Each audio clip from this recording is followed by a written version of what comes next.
So thank you so much for having me back. I am really happy to be able to have an opportunity to travel all over and kind of share my passion and my love for birds. So how many of you have seen me speak before? Who came to one of those other two talks? Anybody? The camera guy did, yes, all right. Well, you have to be here, right? Well, for those of you first time, welcome, and those of you who have been before, welcome back. I want to get an idea of where you're at in the birding continuum, in the birding world. So how many of you have put up feeders during the wintertime for birds? Okay. How many of you have hummingbird feeders up now? Anybody have to take their hummingbird feeder down because of the bears? Yeah, all right. Anybody garden for birds, with birds in mind? Okay, super. How many of you keep a bird list? Okay. How many of you will travel and go different places to see birds? Okay. How many of you have traveled out of state to see a bird? Out of the country to see a bird. All right. There we go. I see some ringers in the audience too. Hi, Ruth. Right up in the front row. Good.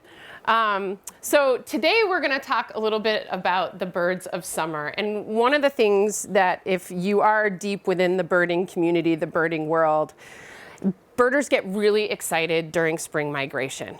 They lose their minds. They're not going to answer their phone. They might not even answer a text message unless you're telling them where a certain bird is occurring at a certain time. And then they seem to go through this little kind of stage of depression as we hit June and things start to quiet down. And so really what I want to do tonight, is to share with you that it's not over because migration has stopped. And it's not over because some of those birds that have moved through and moved on to breed up north are not breeding here. We have a whole bunch of other birds that stay here, that are here. This is their core breeding range. And there's some really wonderful things to watch for and to look for.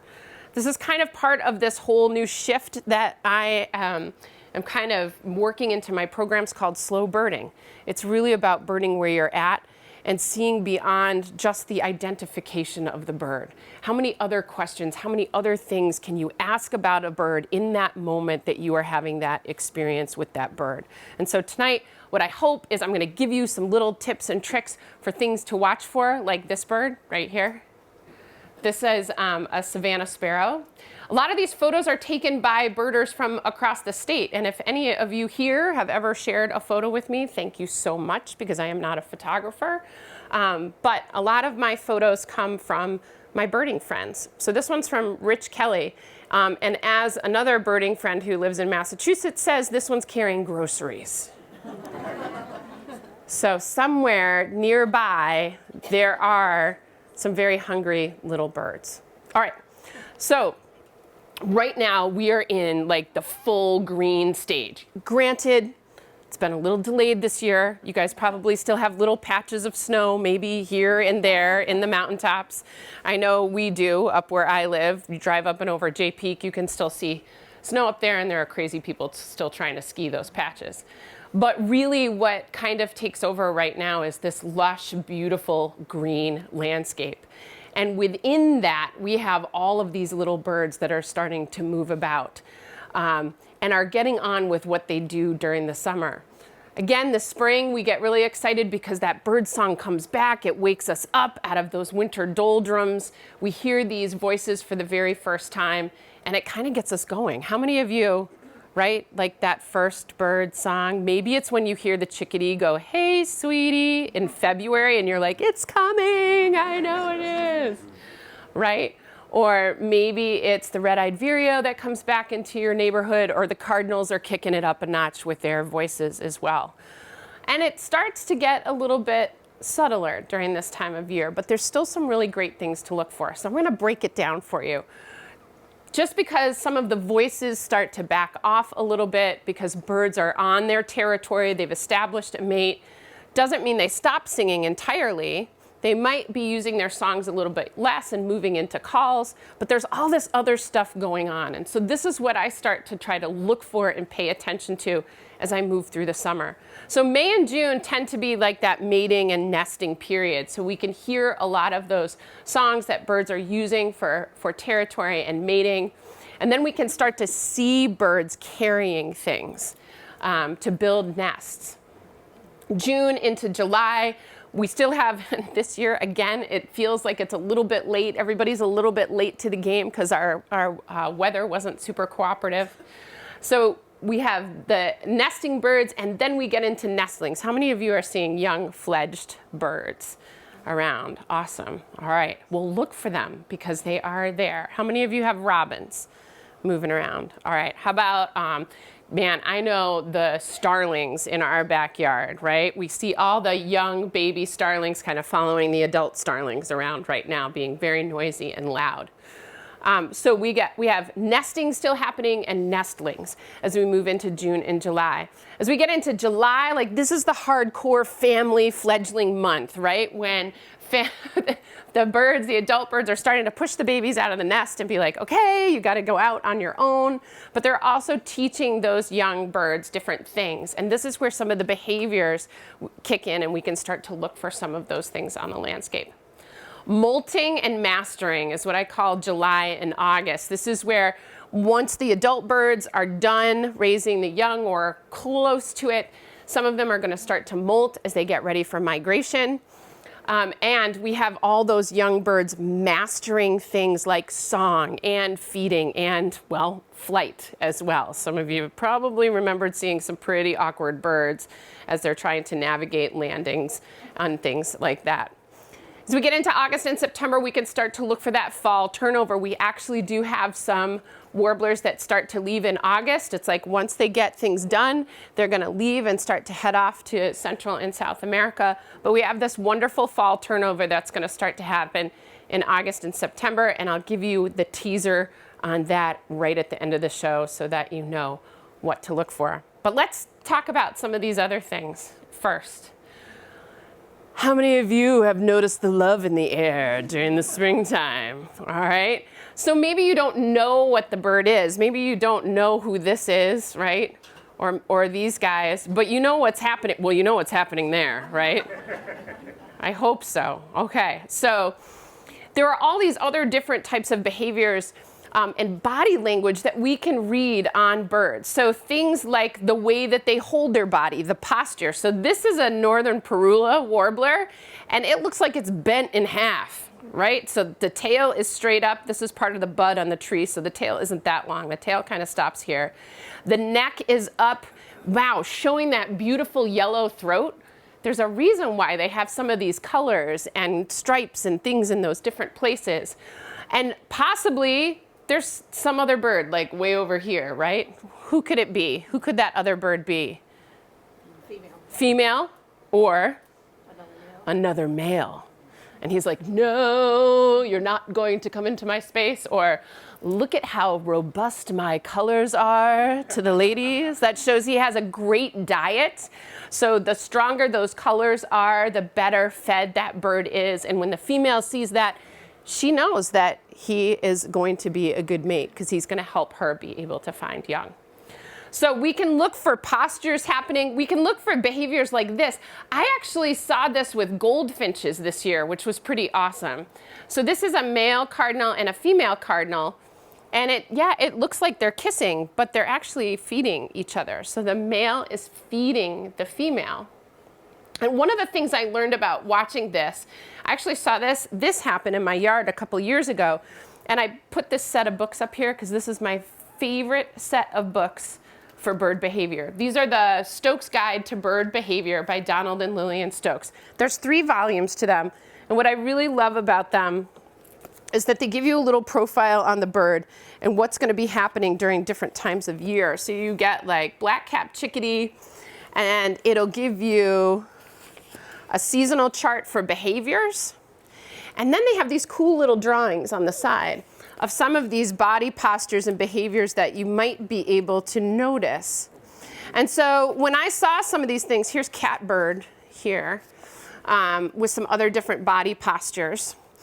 When I saw the kissing, I knew that that was pair bonding, and I was like, oh, I'm going to read a little bit more on that. And I opened up the Stokes Guide, and wouldn't you know, there was just a little bit of extra information in there that said, watch this, because when this happens, it's likely that they are going to build a nest somewhere nearby, within 5 to 20 yards of where the pair bonding happened, where this feeding behavior happened.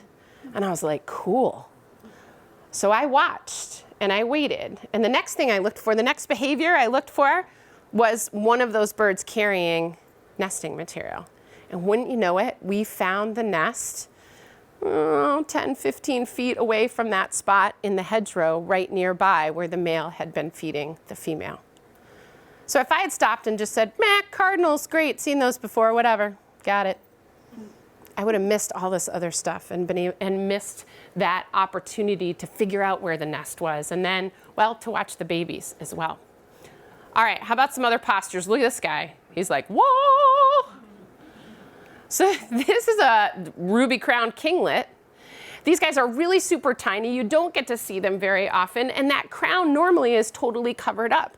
But it's a way to communicate with other birds and to show off a little bit as well. So if you see this guy, you want to look for the female nearby and see if she's watching and checking him out as well. And then possibly also look for another male, like as in the case of this one, might be displaying for a female, or this might be an aggressive posture to say, this is my space. I'm not going to let you come in here and take all the fine ladies that I have cultivated with my song. So other things that we can look for are wing fluttering. These guys, there's going to be a lot of wing fluttering along with the mating, or different types of aerial displays. How many of you have seen the hummingbirds do that, like swooping like figure 8? Yeah. All right, so you know, you're already seeing some of these things. So start to look for it in other birds. When I learned about the pair bonding in cardinals, I started to watch other birds, and wouldn't you know, goldfinch do the same thing. Looked it up in the book, and yeah, there's another pair bonding behavior for that bird. So one day, a couple years ago, when I was walking a site, getting ready for a bird walk in Brewster River Park, I'm really cued into listening to alarm calls. And I heard a ruckus from a bunch of jays. And they were really upset because there was a crow nearby. And this was during probably end of May, beginning of June. And birds start to get nervous around crows and blue jays and things like that during that time of year. Those guys are the nest robbers. They're searching things out, trying to scope out where they can get a tasty little nestling or fledgling if they can. And so I found these guys. They were mobbing a crow. The crow moved away, and most of the blue jays followed except these two blue jays that sat on a branch together. And they went through this whole thing where they hopped this way, and then the other one would hop this way, and then they would hop closer together again, and then they flew off. And I thought, well, isn't that funny? Like, why bother doing all of that? For what? And I went online this time, and I looked up through Birds of North America online and read a little bit about blue jays, and look at this. Meow. So that was a pair bonding dance that they do. So that little hop and shimmy on the branch cued in that that was a set of birds trying to, you know, suss each other out, check out each other's dance moves in order to either strengthen that pair bond or establish that bond together. So these little things that can happen, even with common birds, are kind of fun to kind of figure out. So I mentioned alarm calls. One of the things that's really helped me out a lot with listening to birds, and it's just listening to them in a little bit of a different way, is something called the 5 voices. That is from the book What the Robin Knows by John Young. John Young comes from like the primitive skill building line of naturalists. He studied a lot with native peoples both in this country and in Africa. And he wrote this wonderful book all about like really listening and looking and understanding bird language. And what he outlines are basically 5 voices of songbirds. So these are the birds that are the passerines. So we're not talking about like shorebirds or gulls. or any of the raptors. We're talking about the birds that we identify as having a song. So black-capped chickadee, for example. So the two songs that chickadees use and other songbirds may use are for two different purposes, for mating and for territory. So songs tend to be a little bit longer. They're more melodious and a little bit drawn out. So when I told you about, hey, sweetie, that's the chickadee's song, to be able to call to a mate or to establish territory. So we have songs. We have two types of songs. Then we have a set of calls. So contact calls with chickadee is, what would chickadee say as a contact call? Chickadee-dee-dee. There we go. Oh, you got that one down. Nice. So contact calls tend to be shorter. They're a little bit simpler. They can be quieter, a little bit more subtle, and not broadcast as loud. And they can be short little things, just like back and forth. We're going to hear that a lot now as birds are trying to stay a little bit more under cover as they're raising their young. Okay? So contact call, then you get this one. I'm sure some of you have heard this, the food or the begging call. Weep, weep, weep, weep, weep, weep, weep, weep. Weep, weep, weep, weep, right? So it's like intense, it's hungry. It reminds me of my kids when they get off the bus. You can kind of feel it, right? So you feel that intensity. And that's when you want to kind of look for an adult carrying groceries that's bringing some food to the young. So those are our four basic baseline calls, what John Young calls baseline. Those are the sounds that are happening on the landscape all the time when everything's going okay and it's normal and everybody's doing their day-to-day thing and feeling all right. But the fifth voice is one that you want to start to pay attention to, and that one is alarm. Danger, danger, danger, okay? So a lot of times that call as well is short, it's sharp, it's really loud, and it will draw your attention, and you can feel that as well. So when I heard the Jay, going after the crow, I knew to go and look where those birds were. The other day I was leaving from doing a bird walk, and I'm driving down the road, and it's like a series of cottages at this resort. And I heard the robins doing that peep, tut, tut, tut, peep, tut, tut, tut, and then the descending whinny, really sharp, and it was a lot of them. And I was like, what is going on? Of course, I'm driving. I'm driving as safely as I can, listening to this racket out the window. And the next thing you know, a crow shoots out from the woodland, and it's got a nestling in its mouth. And there are 8 robins after that crow, just going crazy and dive bombing it and trying to get it to drop the nestling. And up and over he went over another cottage and went away.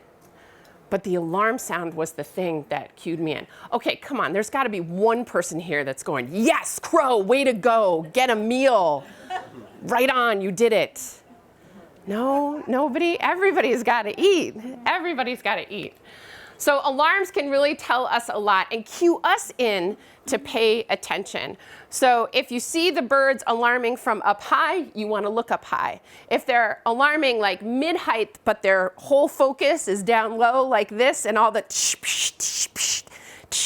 is going like this, you want to look down low for a weasel or a cat or something on the ground that might be a danger to them. And that's going to happen all summer long. All right, this one I got really excited about. I had a guy send me an email just this month, and he said, Bridget, I love my titmice. I know all about them. He knows the song, and he knows the little calls, and he knows that they have a lot of variation. And he's like, but I don't get why at this point in time they're still singing. I'm still hearing the Peter, Peter, Peter thing. And so we went back and forth with a couple of emails trying to guess like what it was about and what might be happening. And as I started to tease things apart and do a little bit of research, for titmice especially, there are some different ways that they use their songs later on in the year. So territory is still really, really important as we get into this stage of the summer where you have nestlings and fledglings and all these mouths to feed, and you got to keep going out for those groceries back and forth and back and forth. You need to be able to sing every day to reinforce your territory and say, this is my spot, this is where I'm gathering food, and I don't want anybody else coming in here and taking all the things that are on the landscape where my territory is. The other piece of this is to keep the females interested, or as Cornell website likes to say, to keep them stimulated. Because sometimes your brood fails, your nestlings fail, and so you want to stay in touch with that female just in case there's a chance that you might need to have another brood. Or, as in some birds, you might have a couple of ladies on the line. And so you're just going to make sure that you keep them all interested as well. So the other piece that we discovered is that it's also a way of alerting the young that there's feeding that's about to happen. So be quiet, so no one finds me coming to the nest where you all are hiding and you can't fly yet. So I'm going to sing, and hopefully that wee, wee, wee, wee is going to stop for a second or two and lets them know that mom and dad are coming in with some food for them. As we get later into the summer, and I'm curious, how many of you know white-throated sparrow? They go, poor Sam, peevity, peevity, peevity, or oh, sweet Canada, Canada, Canada. See, I whistle it, nice whistled song. All right, you ever hear one later in the summer go,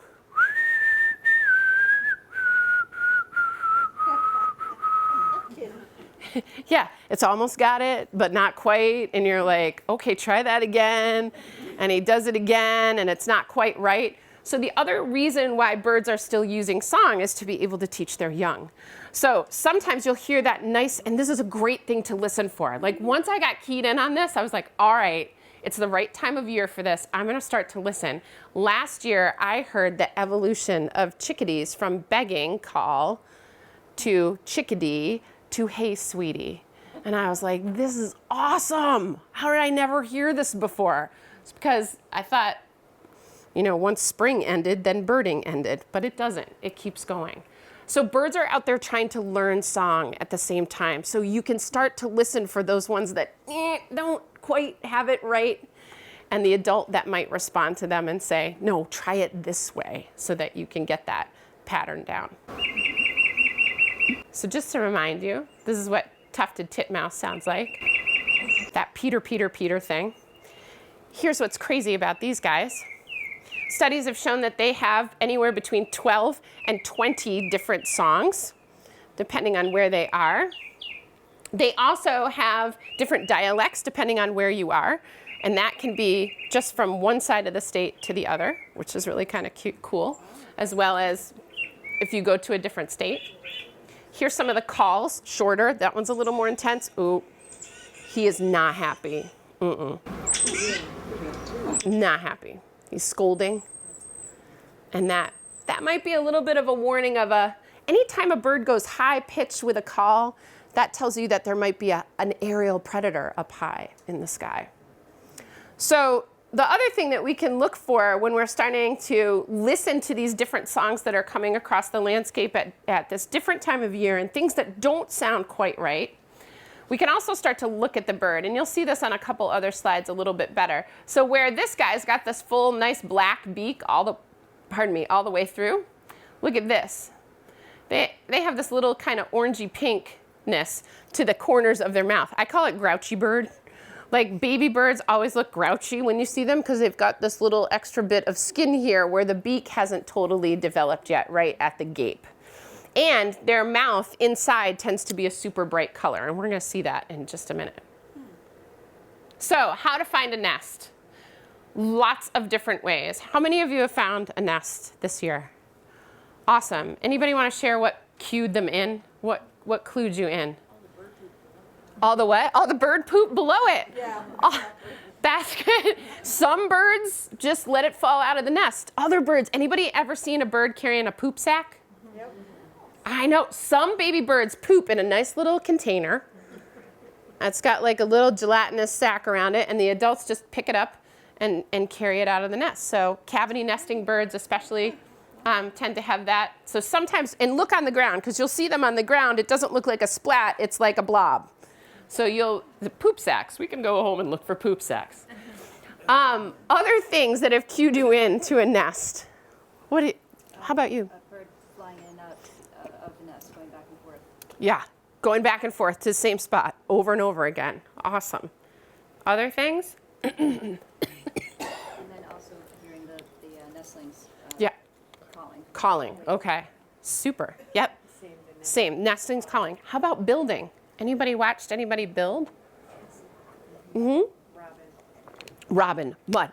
Oh my gosh, yeah. Robins are like the classic one to watch, and it's really fascinating to be able to watch them. How about excavating like this? Anybody noticed this before? So this is a red-breasted nuthatch coming out of a hole with a whole bunch of wood chips in its mouth. So we watched a chickadee one year on a walk. There was like a birch snag. It was snapped off on the top. It wasn't much wider than that. And the chickadee would go down into the top of it. And I was like, that's crazy. Like he just dove right down in there. And the next thing you know, he came back out, or she popped out, facing the right way, which I was like, how did they do that now? There's enough room in there to turn around inside. Come out with a mouthful of wood chips. Fly away, smart bird, fly away and dump the wood chips and do a bill wipe, clean up your beak on the edge of a branch, and then come back and do it all over again. And we watched that chickadee go back and forth. I think we counted 12 times, and then we moved on. But it was really kind of cool to watch that excavation. You could see large birds carrying big sticks, right? Anybody seen that? Like herons or ospreys carrying big sticks. This little warbler here's got a mouthful of feathers. It might be in the lining the nest stage, right? So different materials for different nests. This one is way in here. Look at this guy, chestnut-sided warbler, right there. My shaky hands. There's her beak and the cap there. So deep within, dashing under cover, carrying nesting material, excavation, or pair bonding. When I was doing a sit spot this year, I watched a red-eyed vireo come into a grapevine and strip, you know how you can peel like these fine little thin pieces of the bark off of a grapevine? She came back to the same spot 3 times while I was sitting there and just peeled that same spot on the grapevine and then went out around the corner, around the shrub near where I was sitting, and then would come back again. Empty beak and do it all over again. So she was gathering stuff to build a nest. These are my neighborhood nesters. We've got the robins, right? These guys, I love this. This was really cool to watch. This is our truck cap that's propped up on a big stand because it doesn't fit our truck anymore, but it's perfect for the robins. They've got 4 corners to nest in. It's brilliant. And what I noticed for the first time was how hard the female works carrying stuff back and forth. And after a while, I'm like watching the male. He's sitting up there. And I'm like, what are you doing, buddy? Like, she's like doing this, all this stuff to build, going down into the ditch, big gobs of leaves, and taking them back up underneath the truck cap. And then I watched him fight off a blue jay. And I watched him fight off another robin. And I watched him follow her. If she shifted where she was getting nesting material, he went with her. He was her guard. He had her back through the whole process, and he didn't want anybody to know where that nest was. It was awesome. I didn't badmouth him so bad after that. I was like, all right, I see you guys got the roles down here. You know how you're doing it. The other one that cued us in, these crows, is a terrible picture, but I'll tell you the story behind it anyways. These are crows here. And in this tree are 2 small falcons. And I live in St. Albans City. So we don't have a lot of land at all. There's a little bit of woodland behind us, but there's just phenomenal stuff around when you know what to look for or what to pay attention to. So this day, it was the alarming crows. And the crows gathered, it started with 2, and it went up to 12 crows. And every once in a while, 2 of them would fly out, and they would attack the top of the tree. And I was like, why are you attacking the top of the tree? And the crows are like, ah, ah, ah. and they're all bouncing on the branches. They're really, really mad. And it was because there were 2 merlin, these small birds of prey, falcons, checking out the top of that pine to maybe nest there. The merlins did not nest there because the crows were on them really, really quick. But in the city, we have 2 nesting merlin, and they tend to nest a couple blocks over and then terrorize all the birds in my yard, much to our entertainment. We love it, especially on the way to the school bus in the morning. Super fun. So there's my 3 kiddos as we watched in the backyard. I think this was last year or 2 years ago. So we got cued into the merlins, started to build a nest out in the trees in our backyard. And then as we were watching the merlins try to build, we noticed this one bird that kept coming in and either going up at an angle like this or down at an angle like this to a certain tree. And after a while of watching, we were able to figure out which tree it was and where it was, and we got the scope on it, and we watched sapsuckers raise their young for the year. But it was this weird angle that you just kept seeing through the tree line. They always came in either coming up or coming down to the same spot, and we were able to pinpoint where it was and watch them. So this too may be happening right outside your door. Just have to shift how you're looking. So, how to behave after finding a nest? Remember, birds give you clues. If you're getting dive bombed, move away. If the bird is alarming really hard, move away. Or you can get this really awesome flow chart by Rosemary Moscow of Bird and Moon. She went to Middlebury, I believe, and she writes science and nature cartoons. And they're wonderful because they're always full of such great scientific information, and they have a great sense of humor about them. So this is her flow chart for what to do if you find a baby bird out of the nest. So you're looking, is it visibly injured, or did a cat get at it? And it's like yes or no. If it's yes, the cat got at it, contact a licensed wildlife rehabilitator right away. Or does it look like, what does it look like? And we had this happen with the robins in our backyard. They got spooked out from underneath the truck cap. And they actually looked like this. So I didn't freak out too much. I was like, okay, well, one of them fell in the brook. So I did kind of freak out a little bit, and I got that little one out of the brook and up in the woods. But some birds, you might find them out of the nest and their eyes aren't open yet. So you have a hatchling, it's really young. They might have their eyes open and their feathers might be coming in. Then you have like a nestling.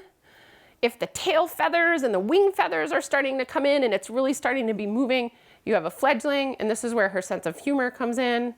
If it's got lots of sharp teeth and a large claw on the second toe, you have some kind of crazy dinosaur. So you don't want to be seen by it. Here's what you do. If you were seen, run for others that it may attack from the sides. And no, just slowly back away. And then she goes back to the good science content here about what to do and how you can help out if you find a baby bird. It's really hard. I know, especially with 3 kiddos that want to see the baby birds, it's hard to stay away from the nest. Guess who the person was that scared them off the nest? I'm admitting it. Now it's going to be on TV too. Yeah, so I wanted to see where they were at, and I got too close, and they all just went poof, and I was like, oh gosh, I'm not even following my own guidelines.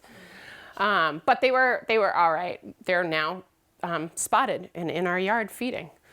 But giving them the space next year, the deal is we're going to put a game camera up on the far side of the truck cap to look at the other 2 corners so that we don't have to go, or mom doesn't have to go and disturb the baby birds.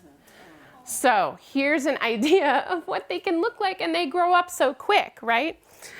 So some birds, when they're born, their eyes are closed, they don't have a lot of feathers at all. So we call them altricial, and they hatch out fairly quickly, but then they spend some time in the nest continuing to develop. And that can take a couple of weeks. So hatching takes 24 hours.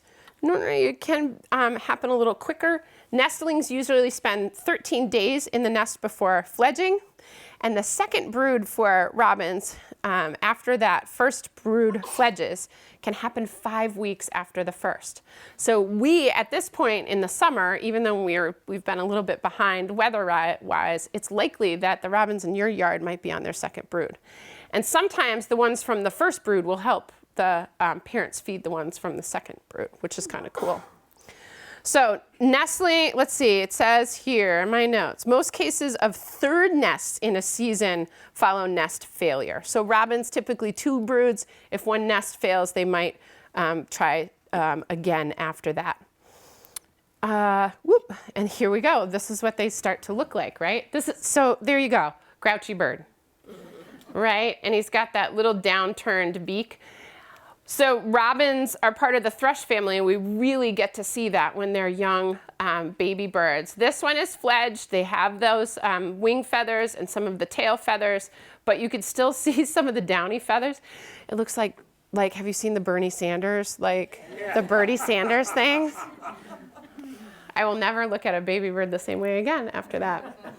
And they are going to be fed by the parents for a week or so or more, and then they will start feeding and following the parents and learning on their own. They might squawk a bit, right? So I think about the starlings that are around in those big posses now, and they're kind of group feeding them together. Like we had 2 adults and 12 young in the yard the other day, and my oldest was like, wow, that's a lot of eggs.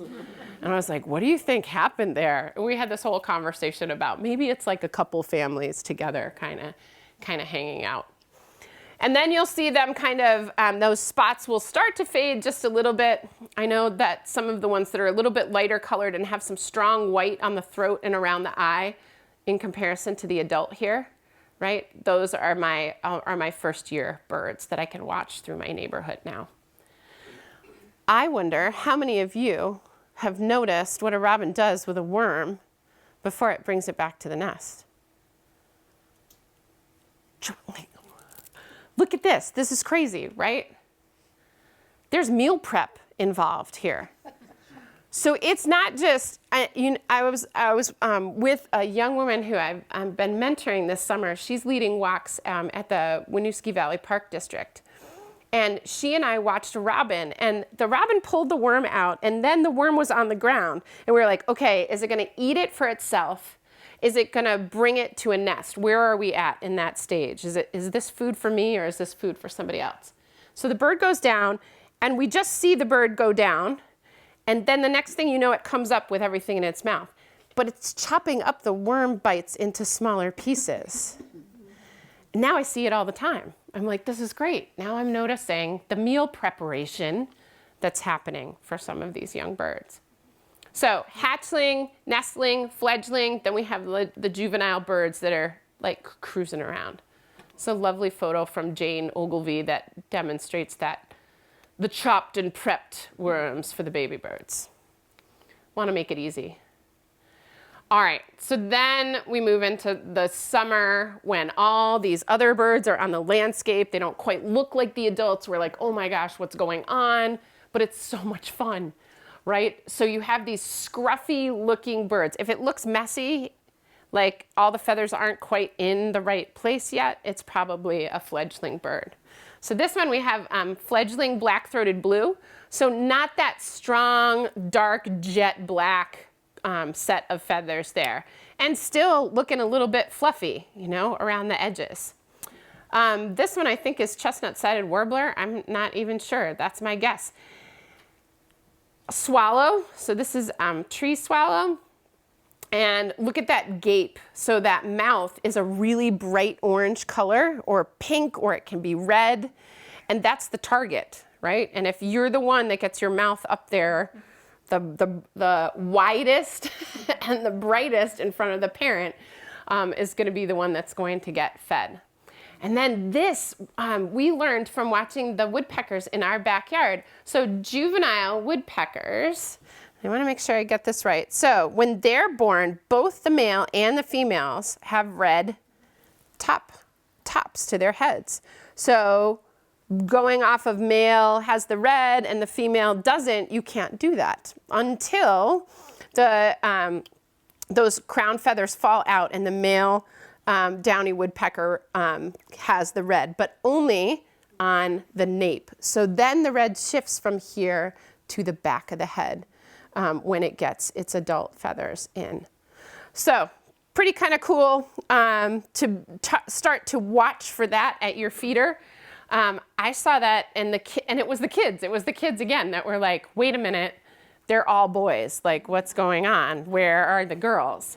And they're scruffy looking, so what's up with that? So great questions and noticing from kids, which I think we lose, right? We lose our beginner's mind. We become experts, and then we're like done with it. And we forget to like notice and ask more questions. Or we forget to really listen. So listen to this.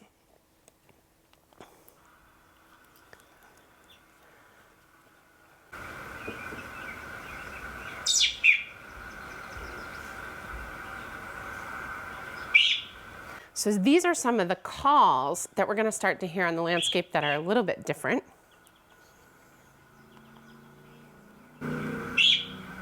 So this is a young robin that's probably trying to stay in touch with mom and dad. Doesn't sound hungry, isn't like really intense, but is just kind of testing out their voice.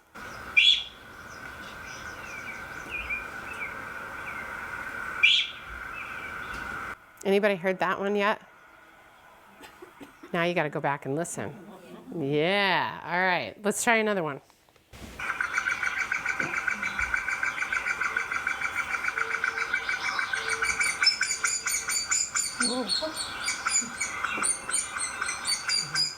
What do you think's happening there?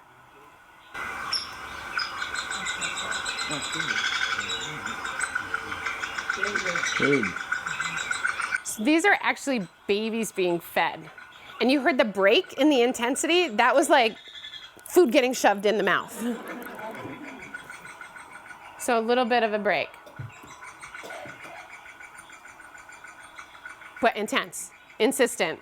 Like sometimes you're like, how do they not get eaten by predators because they don't ever stop?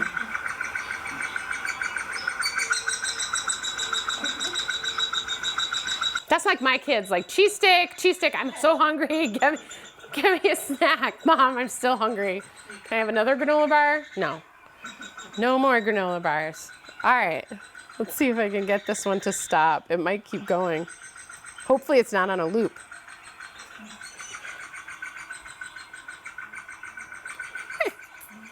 That's what happens. All right.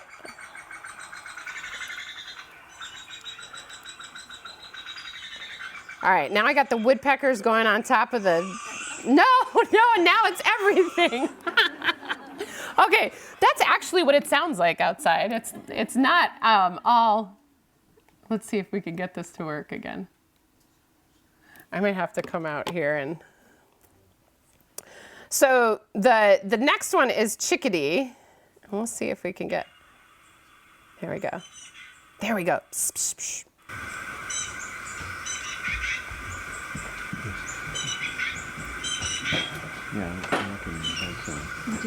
So these are the gentle calls, like begging calls of baby chickadees. And this was the one, so this guy, look at the little yellow gape on this one, so we know that this is a young one. They'll do a wing flutter and they'll go psh, psh, psh. So it's like 3 little sip notes kind of descending together. And last year we watched a family of chickadees move through the backyard and get fed together and come to the feeder and learn how to do that. And the psh, psh, went into chickadee-dee-dee. And we heard that transition and that move from one to the other. And then later on in the summer, they were trying out the hey sweetie thing. And it was really rough and it was very funny. But you can start to tease these things out. And you'll notice a lot of these birds are birds that you're going to have right in your backyard. They're not all the big sexy birds that birders go crazy over. We could do that with warblers too, but it might be a little bit harder. Then there's this one. How's that feel? Mad? All right, let's play it one more time. This one, the first time I ever heard it, scared me to death. And so what I did is I stupidly went into the woods and started hooting like an owl because I had watched other birders do this to attract birds in. And I thought, man, it's either going to be like a baby bobcat that's going to come and like tear me apart, or I don't know what it'll be. And it turned out to be this guy. So that was fledgling begging sounds from baby barred owls. So although it had that alarm intensity, it's that growling belly intensity. And so these guys, what's really interesting I find about owls is they are born with their eyes closed as well. And they're within a cavity, so they really have to rely on parents, but they become self-reliant pretty quickly as they come out of the nesting hole and have to be able to, I mean, this guy's barely got flight feathers in, he's still really super fluffy. But they have to be able to hold their own as they get so big that they can't all stay in that nesting cavity. And the parents will come and feed them. So if you hear that hair-raising sound, go and look because it might be a baby owl. And of course you can start to watch for other things as well, like birds like the Savannah sparrow carrying groceries, or different warblers with caterpillars in their mouth. This is one of the reasons why it's so important to keep native plants on the landscape. One of the studies that has just come out, I followed this woman who's a PhD candidate on Twitter, of all places. There's a wonderful science community on Twitter of scientists sharing their research. And what she's found with Carolina chickadees is that nesting, breeding, young success, fledgling success, increases if the habitat in the area is dominated by 70% or more native species. And it goes if it's not. And that's all because of that plant-insect relationship that then these guys rely so heavily on in order to feed their young. So we got a lot of feeding behaviors here as the parents are working really hard to be able to feed their young, but then they also have to do some defending as well. So some of the other behaviors that we can look for are the mobbing, little birds going after big birds. Somebody on my walk the other day said, you know, it's really interesting, like who, you can tell who the bad guys are, right? By how the other birds behave. The blue jay comes in and everybody's like on that bird. The crow comes in and everybody's on it. The merlin is around and the crows are after the merlin, right? So there's this like whole hierarchy of bad guys out there that you can watch for. So mobbing is one. The other one that's really interesting to watch is when birds kind of try to fake you out and get you to go away from the nest. So how many of you have experienced that with killdeer? Yeah, so what did the killdeer do? Acts like its wings broken. Yeah. It was like, yeah, come over here and eat me. I got a bum wing. Easy meal, and then boom, it takes off. But it's getting you away from the nest. So some of those different things are great to look for and to pay attention to. As you're moving from place to place, you can also kind of feel it. When you get into an area, if birds start alarming, you want to look around. There might be a nest somewhere nearby. All right, this whole series of shots I love. This is from Peter Riley. He is a wonderful photographer, great, super kind birder, like so wonderful. Just a great guy, full of knowledge. You can find his photos on his new website called Life of Riley. So this is a kingbird fledgling. And he got a whole series of photos. Look at this. Look at that dragonfly. Now you can start identifying the species of insects. I mean, like, if you're getting into dragonflies, then you're like, ooh, who's getting eaten by the birds? Big, wide gape, bright color. The bird's going to put that food right there at whatever angle it takes. So this is the beautiful kingbird. You can also see it's possible that this bird has also started to molt. Later in the season, some of these adult birds are going to start to lose some feathers a little bit at a time so that they can replace them. Last year, I saw a female robin still feeding young. It was late in the summer. I want to say last week of July into August, still feeding young, and she had molted all her tail feathers. So stopping, like pulling up and stopping at the nest became really super challenging for her. I felt bad. But I was like, go mama.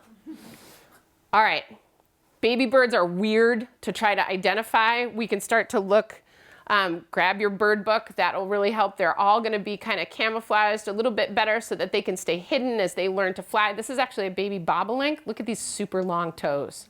So other things that we can look for that clue us in to who it might be, right? You might see the parents coming into them, but you can also look at these features that don't change. Your toes are not going to change. You don't molt your toes. So those are always going to stay the same on that bird and can be a really good hook.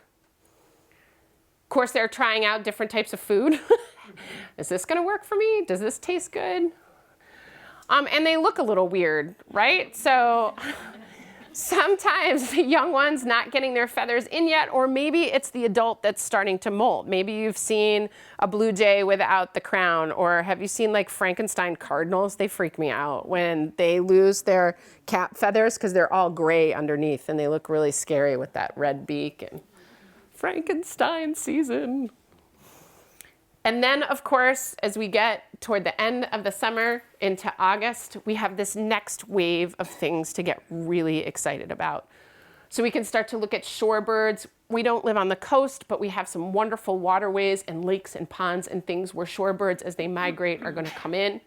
Man, I saw soaring raptors today, and I was like, tempted to pull over a couple times because there were some really nice cliffs. I was like, ooh, nesting peregrines, baby peregrines, maybe testing out their wings. There were turkey vultures.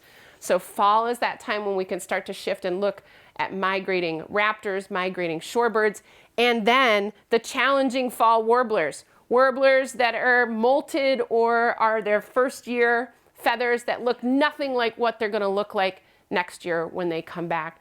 So that next wave comes through and kind of challenges us all over again. So, what was that warbler? what do you think it was? Pine. A pine, yeah. So, a couple wing bars here, and the streakiness on the breast. Man, orange feet. There we go. I'm learning with my warblers to like start to look at the feet, especially during the fall. All right. So now you know you've got some things you can start to look for and go back and look for and listen to on the landscape near you. And then these are some of the ways that we can keep these birds of summer really happy and productive on the landscape. I talked to you a little bit about invasive species. I'm getting rid of that beautiful hedgerow where the cardinals nested. Is all honeysuckle between my house and the neighbor's house. And this year it's coming out. We're putting cedars in, and that invasive species is going to come out so it doesn't spread anymore. Of course, you can document the birds you see, and you can share them on eBird or on iNaturalist. That's a great way to share some simple data with the broader scientific community, and it does actually get used. So you are all, even though you're amateur biologists, your data is super valuable and gets used by folks at Vermont Center for Eco Studies, at Fish and Wildlife here in the state, by Audubon and Cornell, and many, many others. Minimizing, oh my gosh, minimizing disturbances. We are not taking the hedgerow out until later in the summer, even though my husband ripped up the other hedges this weekend on Father's Day. He was feeling really excited, and I was like, wait, let's check for nests first. So we made sure that there weren't any nests in the shrubs that we took down.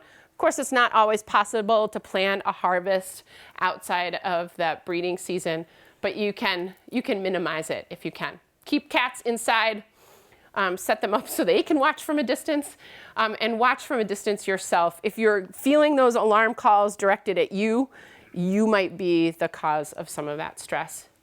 Creating and maintaining quality habitat for birds. Audubon Vermont has got a great gardening program. Of course, I do gardening and landscaping talks. I'll be talking at the Burlington Garden Club annual meeting next week. So if any of you are going up for that, I'll be talking about habitat for birds, and then protecting waterways that flow into the lake and the forests around the lake or around the ponds or around the streams. Those things are equally important as well. The Connecticut River and a lot of our waterways are those migration flyways for birds that are moving through here, so they follow those. So as we keep those healthy and protected, we'll be doing great things for birds. eBird is another way. I mentioned documenting things. There are people in this room who uses eBird in the room. Yes, raise your hand. Look at these people that are raising their hand in your community. Awesome. They will help you. Just call them up. Just kidding. You can always email me and I will walk you. I'm happy to walk you through stuff. I helped someone this morning who really wants to use the app, but he was using it in the middle of Fletcher, in the middle of nowhere, and it was not picking up anything. So we were learning how to do that in a way that he could do an offline checklist. One of my favorite quotes, in the end, we will conserve only what we love, and we will love only what we understand, and we will only understand what we are taught. So I've given you, hopefully, a couple new things to take back with you so you can fall in love with birds all over again, and hopefully it inspires you to protect that habitat for those summer-loving birds that we have all around us right now. You can get in touch with me at birddiva.com and at birddiva@gmail.com. Like I said, I travel all over the state, and I'm going to ask you to help me out. I am nominated this year for Best Guided Outdoor Tour from 7 Days Magazine. And I'm very excited about it. It's really kind of cool. So I'm up against a ghost walk, a schooner, forest bathing, and somebody that takes people out into nature. All great things. I'm sure on that website you'll also find other businesses in your community that you can vote for and help them get a little extra boost, and I wouldn't mind a boost as well. So take a look, cast your vote if you like, and thank you so much for having me. I will take questions. Yes. First a statement, then a question. Yes. On that eBird, if you go to the Cornell Lab of Ornithology website, there's a link to eBird. And once you're on eBird, there's a link, they have an entire video that tells you how to use it. Yes. Yeah. Awesome. So there are tutorials on that website. Yeah. The other great resource for that is the Vermont Center for Eco Studies did a bunch of tutorials. If you're a Facebook user, on their Facebook page, they have a whole bunch of videos as well. And what's cool about those is the questions for those came from people within our state, within our communities. So it might be a little bit more Vermont specific. And your question? Question, yes.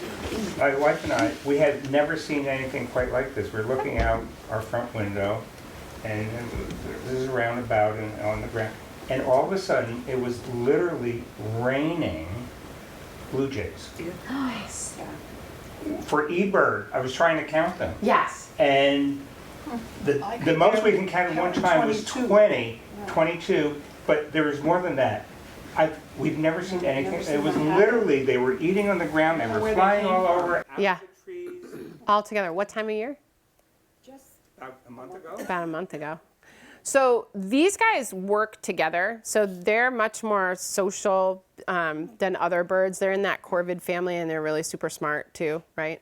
So they team up and work together. And I've noticed they tend to hang out in like posses, but smaller than that. I don't think I've ever seen that many together. Literally, I said it was raining blue jays. Did eBird say, no, that's too many? I love it when eBird does that.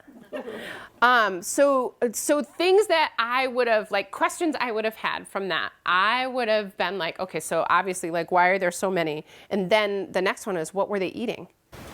All the seed we had out. We have window. Do you think it was just the seed? Well, back then, I think we still had the, no, it was after we took down. We it was had those after- suction cup window feeders, Yeah. which we're really enjoying. Oh, those are great. We took down our big feeders Yeah. Because it's a of law. the bear. Yes, because of the bears. You don't want We to. put this, we actually had 3 Yeah. in a dish and then 2 smaller ones up on the bay window. So do you think it was just that they discovered the seed, or I'm like, is there an insect hatch? I was throwing some of the seed out on the lawn because I didn't want them, they're so heavy, it was like a springboard. Right. Yeah. So and like pull it right off the window. Throwing stuff They out have, because yeah. they were feeding from the driveway, they were feeding in the one. So next time, even though you might disturb them, run out there and be like, I'm gonna be like the blue jay and figure out what they're eating. So my guess is that there was some type of insect hatch and larger type insect hatch. You think of like the mayfly hatches that happen, and you see swallows like zooming all over the top of the pond, and everybody else is coming in. Kingbirds, flycatchers, everybody's there all at once because there's a stonefly or a mayfly hatch. So that makes me think, remember, you know, like those flying ants when they hatch during the summertime, like you get those or you get them all over the ground too, that they all come out at once. So it might have been that too. That's really cool. It actually took, I think it probably was, and then all the other little birds were getting chased away. Yeah. Finished, everybody. Because they're like, nest robber. I think it was probably maybe 2 days before we really, I mean, many of them left, but the other half stayed. Yeah. It was- But like it was 6 2 or 8 would days. stay, Mm-hmm. and then eventually was down to It the was a normal couple 2 or of 3. days before they really took off. It was nice to see them, and we had never seen them because they were on the window Yeah. feeders, so we were really getting all different views of them Yeah. and their coloring. And, we used to see them only about, across the drive. And now you're getting great looks. The other thing that happens in the spring too that we should notice and start to tie in are, if you think about all the flowering plants and trees and shrubs, right? They come into flower at different stages. So it may also be that flower that's attracting them, or the insects that are attracted to the flower. So there's all these little pieces to start to put together. And I love that because that's like the perfect dive deeper story. Like, how much further can I dive into this and figure out? I've been there for 15 years and I've Never seen anything like it. that happen. Anybody else seen anything like that? I'm looking at Ruth. What do you think? That's the fun of birding. I know, right? You're just like, I don't know. That is It's the unexpected. right. And some little new tidbit that you'll like hook into and be like, oh my gosh, that's what it was. Can I ask one more question, a technical one? Yes, yes. Okay. That book, as far as bird behavior. Yes. Can you recommend a good app for bird songs and bird calls? Yes. So Merlin has evolved greatly since it first came out in 2014. It's through the Cornell Lab of Ornithology. It's free. And what I love about that one is it shows the spectrogram or the sonogram along with the song. So you get the visual of the song along with playing the song. If you're looking for something that identifies the song, Yeah, like Shazam. it's not there yet, but it's out there. So Song Sleuth has been released. I think it's a collaboration between David Sibley, and I don't know where the audio is coming from, but it's new. It's out on the market. I think you have to pay for that one. What was the name again? Song Sleuth, and so it's that thing. I'm going to point my phone at the bird, hopefully capture and record it. You upload it to the app, and the app spits out a couple of different ideas for you. Okay. I'm like, I don't know. I haven't spent the money on it yet because it's not there yet. It needs a little work. And the same thing happened with Merlin when Merlin first came out, and now I love it because the other thing that Merlin does is you can put in there that you want it to give you a list based on your location, where you are at that time. And it sources sightings from eBird. So it's going to tell you, it's going to tap you into the community of birders and the strength and the richness of that knowledge. And what's awesome about Vermont is per capita, we have more reports than probably any other state in the United States. So our data source is very, very rich. Yep. In the back. Okay, so I'm new to the whole birding thing. In fact, I'm here because my husband signed up for it but couldn't make it tonight. Right on. And too bad for him because this is really great. I really enjoyed this. Thank you. So basic questions. Do birds reuse nests? Some birds will. It depends on the species. So robins, yes. Phoebes. Beautiful nest left from last year, but then she built a new one 10 feet away Yep. this year. So, and sometimes they'll repurpose what's in that nest. Okay. So maybe they go back to it and it's not suitable, or it's broken up, or it's infested with mites or whatever, and they move on and they pick a different spot. But sometimes they'll reuse things as well.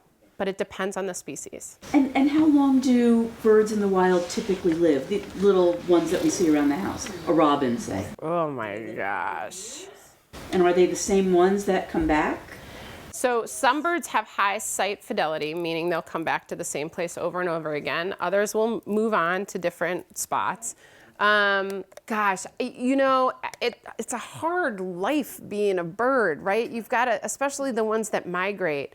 And so if you're more than 5 years old, you're like, woohoo, that's awesome. So if you think about when a robin nests and they maybe have like what, 4 to 6 eggs, like maybe 2 of those are going to survive to replace the 2 adults that had them. So survival rate is not super high. And I'm sure, you know, if you should go visit a banding station, is there a bird banding station down in this area? No. Over on the other side. Over on the New York side. Yeah, Crown Point.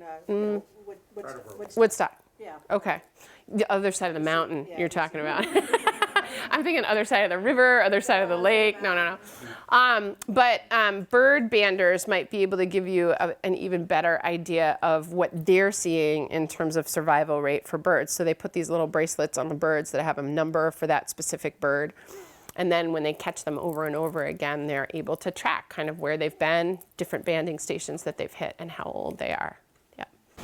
Yeah, I had never seen a Baltimore Oriole, and this year I had 5 that were there every day for about 3 weeks, and it just completely blew my mind. Why? Yeah. After living there for 30 years and never seeing one, and there were 5. So what do you think was different this year? I don't know. Right, those are the questions, right? These are the things we got to start asking. So I had Baltimore Orioles in my yard this year, and it was really funny because they showed up like 2 days after I told my neighbor, nah, they're never in our neighborhood. And then I felt like a real dummy. But they were there, and what I started to notice was the timing for them and the type of tree that they were on. So they were in an elm tree, and where it was at in its stage of flowering. And so I think when it flowered, it had a specific set of insects that were attracted to the elm that the orioles were attracted to. Just sitting there eating the suet like crazy. Yeah, and right, not a pleasant spring, right? So cold, probably late on the bugs, late on the flowers, late on the insects. So they're like, oh my gosh, she's got suet out, let's go. And that's why they all showed up at your house. There you go, ding, ding, ding. That little piece of information, I was like, yeah. Do they go? They do breed in Vermont, so they're not going to keep going. But they just went elsewhere after filling up on your suet for survival. Yeah. When is it safe to brush cut a field? Ooh, yeah. Okay. So it depends on what's in that field. So if you're talking grassland, so the folks at UVM and at Audubon. If you can delay if you can get a first cut in June, that's good. So if we're talking bobolinks and meadowlarks, those kind of guys in the field, if you can get a first cut early in June and then wait through July and then do and it's really hard, last week in July or first week in August. So delay as long as you can through July and get an early cut in June, then you'll give enough space for them. That's really hard. So there are some programs and incentives out there for farmers that are using it to feed cattle to help offset the cost of that, basically to pay them not to cut, and so that they can still buy feed for their animals. So that's the Bobolink project. You can find that online. We're doing that at Hildene. We don't cut until August 1st. Nice. Yay, Hildene. And then if you're talking fields with brush in them, like if you were cutting for early successional habitat where you wanted to create a shrub scrub habitat for a whole different set of birds, there's a delayed, like an annual, it's every 5 years. So you cut everything back in order for it to come back to this young shrubby scrub growth that might be good for things like blue-winged warblers or golden-winged warblers, towhees, thrashers, things like that, and then let it grow back to 5 or 6 years and then cut again. A lot of these different recommendations you can find on the Audubon Vermont website through their forest bird initiative, and they also have a grassland bird initiative as well that has all these recommendations online. Yep. Yeah. So I'm not really very experienced in birding, but I've bought a few feeders over the last couple of years, suet and seed and things like that. And last year I didn't have any birds. Yeah. So where can I put it? Where can I move it? What can I do to? What can you do? Okay, so there's so much there because it could be so many different things, right? So this is where like asking questions. So the first thing, like placement is really important. So placing it somewhere you want to be able to see it. You don't want it to be too close to your house so that the birds hit windows. And you want it to be close to where the birds can get cover. So oftentimes if it's a really open spot, the birds aren't going to come at all because it's too dangerous. Like that's like a sitting like buffet for birds of prey, which is the other thing. Maybe you have a bird of prey that happened to be around that year that the songbirds were like, no way, we're not going to take the risk. So placement is really important.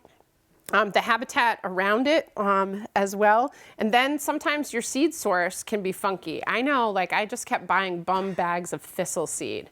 And so I stopped buying it at the normal place that I went to and I bought it from someplace else.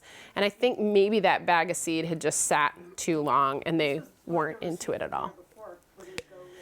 Yeah, it can go bad. Yep. So freshen up the seed, watch for raptors. If you think you have a raptor in your yard, you can either enjoy it like I do. I like the bad guys.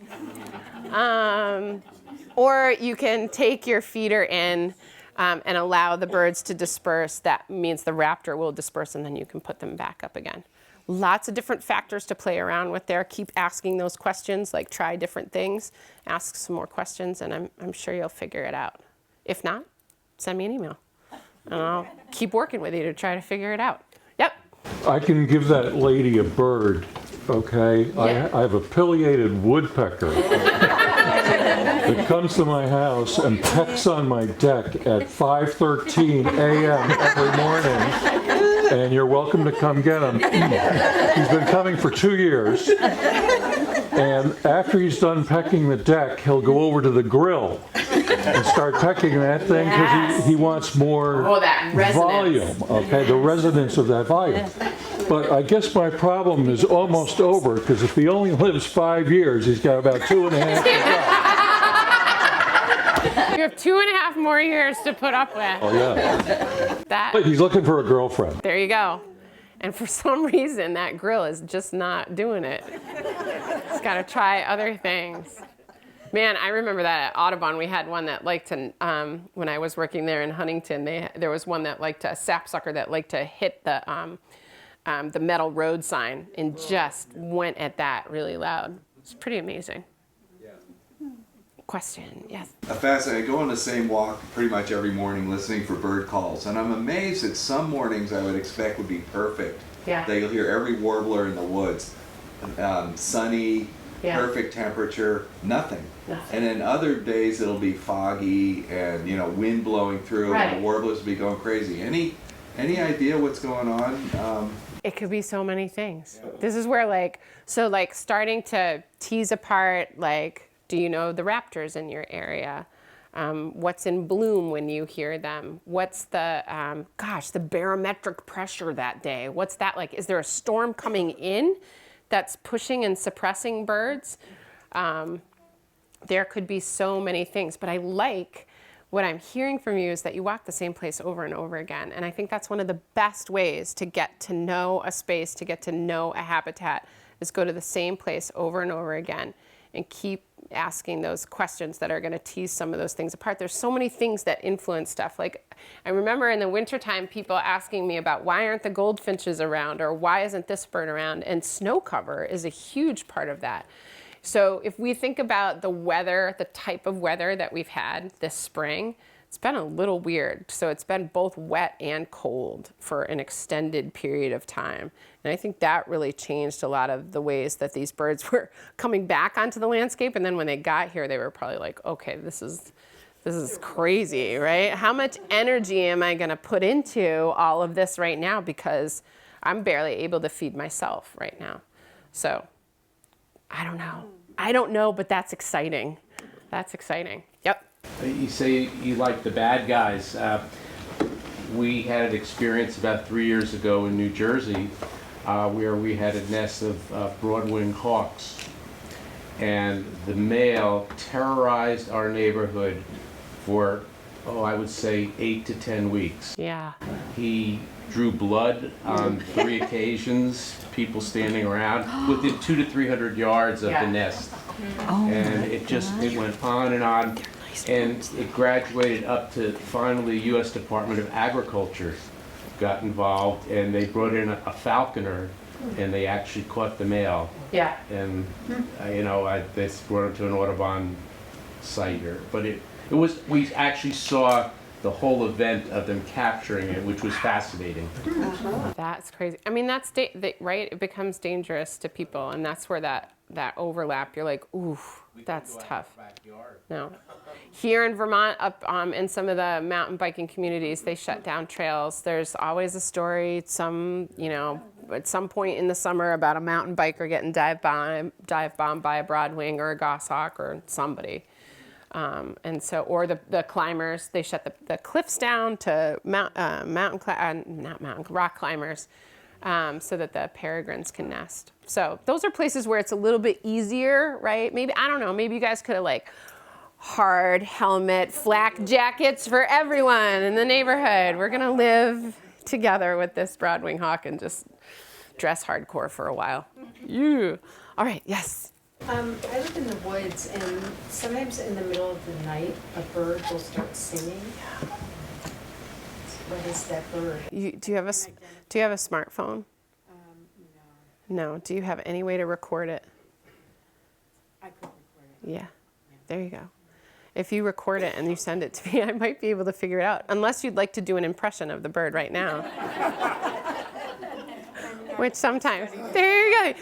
But sometimes it's just thinking about the pattern and the pauses. When I whistled, I saw you, when I whistled white-throated sparrow, you were like, oh, I know that bird. So some birds we have a little bit easier time mimicking. So if it has a nice clear note. And a lot of birds are up in the canopy. Yep. And they're really tough to see. They are. So to go by hearing, but this one is in the middle of the night, always around. I think she knows. What do you think? I don't know, but I hear it, I mean, not frequently because I'm asleep, but when it's an owl, right? Oh, no. Could you hear, ooh? Not owls. So some of the thrushes can be vocal at night. So I would go online and I would listen to veery and wood thrush and hermit thrush and listen all the way through, because it might not be the song that you're hearing. It might be a call note. The other one is ovenbirds. Tend to be a little bit more vocal into the evening as well. That's a small warbler that's like forest floor. Can you think of other ones? Nighthawks. Oh my gosh, wouldn't that be awesome? That has that sound. You could, yes, it's totally possible that you're hearing an owl, but that quality, I feel like. He's just eating my cord. Oh, there you go. So owls, nighthawks. Do you guys have nighthawks down here? Is there a spot for them? No? They migrate through. They migrate through, but no. Oh my gosh, that one, go online and look up that sound, because it'll blow your mind that bird can even make, it just makes this booming like sound. And then it twitters a little bit, but the cool part is like the whomping boom sound. Yes, sir.